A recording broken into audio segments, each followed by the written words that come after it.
और इस बस हादसे से जुड़ी हुई अब आपको जरा 5 तस्वीरें दिखाते हैं जिसके इर्द गिर्द ये पूरा बस हादसा हुआ है, जहां पर एक एक का चीजें इस 5 तस्वीरों के जरिए आपको समझ में आएंगी, क्योंकि कैसे इस बस के अंदर आग लगी और उसके बाद कैसे इस आग पर काबू पाने के लिए प्रयास किया गया। और साथ ही आपको दिखा दें, ये अलग अलग तस्वीरें हैं। धू धू कर जब बस जलती है, ये आग लगती है बस के अंदर और चलती बस आग का गोला बन जाती है। सबसे पहले घायलों को अस्पताल में भर्ती कराया जाता है। वहीं आग में झुलस करके 20 से ज्यादा लोगों की मौत हो गई है। डीएनए टेस्ट से भी अब शवों की पहचान की जाएगी और जो आगे की तस्वीर है, क्योंकि इस मामले में जांच भी की जाएगी और जांच के बाद साफ होगा कि असल मायने में इस हादसे का कारण क्या रहा है। लेकिन कई चीजें फिलहाल इस हादसे से जुड़ी सामने आ रही हैं।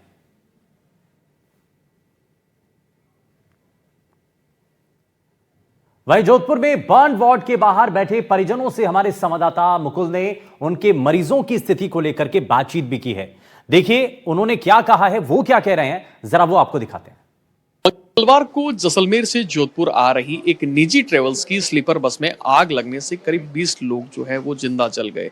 इसके बाद हालांकि करीब जो 16 घायलों को जो है वो गंभीर अवस्था में जोधपुर के महात्मा गांधी अस्पताल लाया गया था, जिसमें से जो है वो करीब एक व्यक्ति की जो है वही मौत हो गई और 15 जो लोग हैं वो अभी भी जो है वो गंभीर अवस्था में जो है महात्मा गांधी अस्पताल में भर्ती हैं। आप देख सकते हैं इस वक्त हम जोधपुर के जो महात्मा गांधी अस्पताल का जो ये शल्यपूर्व चिकित्सा कक्ष है, यहाँ किसके बाहर मौजूद है, जहाँ पर जो है वो अंदर जो मरीज हैं जो है वो भर्ती हैं। और कह सकते हैं क्योंकि एक बड़ी घटना थी, इस घटना के बाद जो है मुख्यमंत्री भजनलाल शर्मा भी जो है वो देर रात जो है वो मौके पर पहुंचे थे और उनके साथ जो है चिकित्सा मंत्री गजेंद्र सिंह खींवसर भी थे। कुछ लोग हैं जो परिजन हैं, उनसे भी हम बातचीत करना चाहेंगे। सर, किस प्रकार से घटना थी और कौन है आप?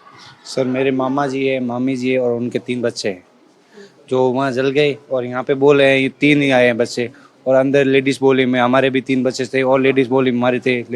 बच्चों की 3 ही बॉडी आई है यहाँ पे बस। तो अभी डीएनए सैंपल भी जो है वो लिए जा रहे हैं, उसके लिए भी संपर्क किया गया आपसे? जी, अंदर बैठे, अभी तक डॉक्टर तो आए नहीं है, बस नाम वगैरह लिख के बस इतना ही हुआ है। कह सकते हैं और किन किन मतलब स्थिति क्या है? चिकित्सक भी आ रहे हैं क्योंकि मुख्यमंत्री के आने के बाद में जो है और भी जो चिकित्सा विभाग था वो पूरा अलर्ट मोड पे था। अभी क्या स्थितियां? अभी तो ऐसा कोई दिखाई नहीं दे रहा है कि कोई अलर्ट मोड है ज़्यादा। सुबह से हम वेट कर रहे हैं, सुबह हम 6 बजे आ गए थे इधर, अभी तक कोई डीएनए हुआ नहीं है। डीएनए जो है अभी तक नहीं हुआ है, कुछ और भी लोग हैं। सर, आपके भी कोई भर्ती हैं यहाँ पे? क्या स्थिति है अभी और क्या मान?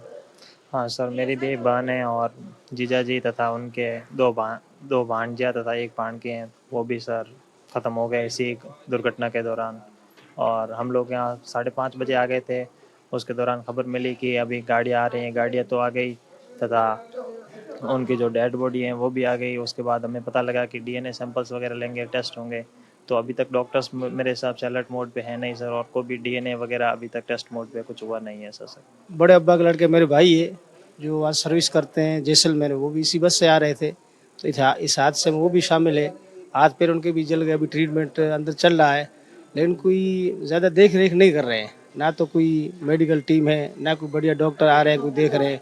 जब शाम के टाइम रात में यहाँ ला के सुलाया है तो ड्रिप तो लग रही है, बोतल तो एक उतरने के बाद दूसरी चल रही है, लेकिन कोई ज़्यादा फर्क महसूस नहीं हो रहा। स्थिति में कुछ सुधार लग रहा है कल से आज तक में? वही स्थिति तो अभी लग वही है, ज़्यादा कोई सुधार नहीं।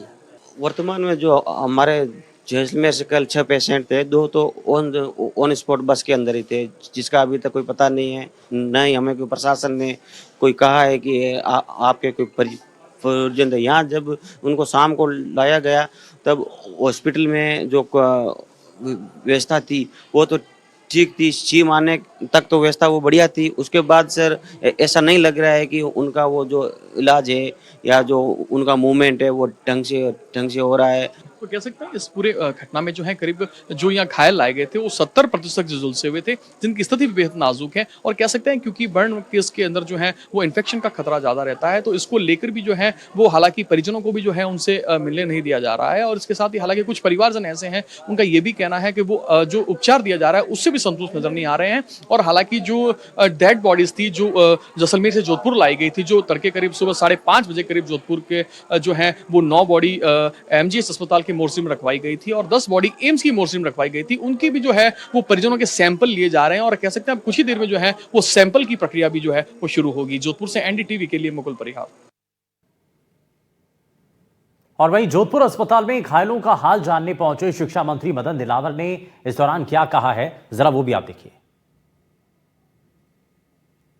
इसकी पूरी व्यवस्था सरकार ने की। सरकार पूरी तरह से जो हताहत हुए लोग या जो हमारे बीच में नहीं रहे हैं उनके परिवारों के साथ है।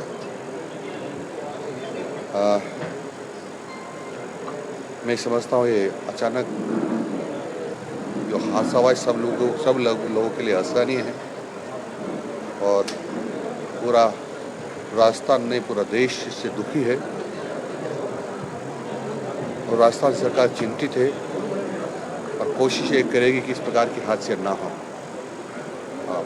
अच्छा मंत्री जी, जिस तरीके से केंद्र सरकार ने 2 लाख रुपए की घोषणा कर दी है, राजस्थान सरकार 24 घंटे बीत चुके हैं, अब तक कोई घोषणा क्यों नहीं हो रही? सबसे पहली प्राथमिकता हमको हमारी जो हताहत लोग हो गए हैं, जो बर्न केसेज हैं, उनकी चिकित्सा करना है, उनको बचाना है, वो जल्दी स्वस्थ हो। भगवान से प्रार्थना कर रहे हैं। उसी प्रकार से डॉक्टर्स को कहा गया है कि अच्छा से अच्छा इलाज, चाहे कितने भी महंगी दवा हो, चाहे कुछ भी करना पड़े, लेकिन ये बचने चाहिए। इस प्रकार का प्रयास किया जा रहा है। पहली प्राथमिकता सरकार की है।